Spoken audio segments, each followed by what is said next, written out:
বিসমিল্লাহির রহমানির রহিম।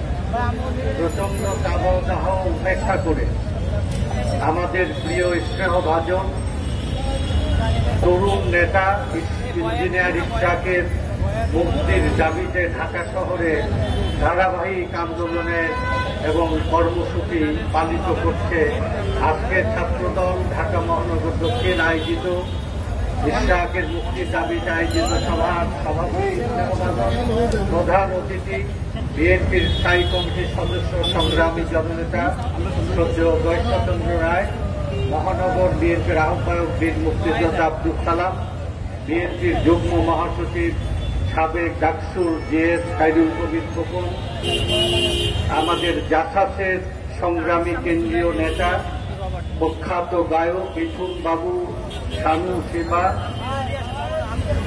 বাদেন সহ অন্যান্য নেতৃবৃন্দ, ঢাকা মহানগর দক্ষিণের ছাত্র দলের সভাপতি রাকিব, ঢাকা মহানগরের নবীউল্লাহ নবী সহ নেতৃবৃন্দ, আসসালামু আলাইকুম।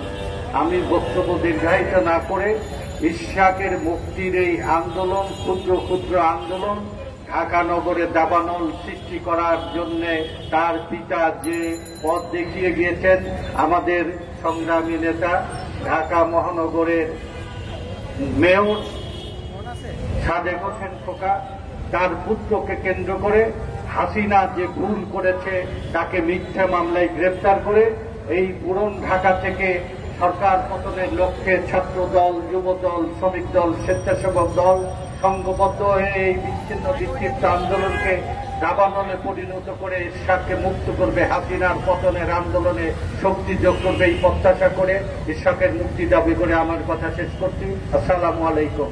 শহীদ জিয়া অমর হোক, খালেদা জিয়া জিন্দাবাদ, তারেক রহমান জিন্দাবাদ। ধন্যবাদ।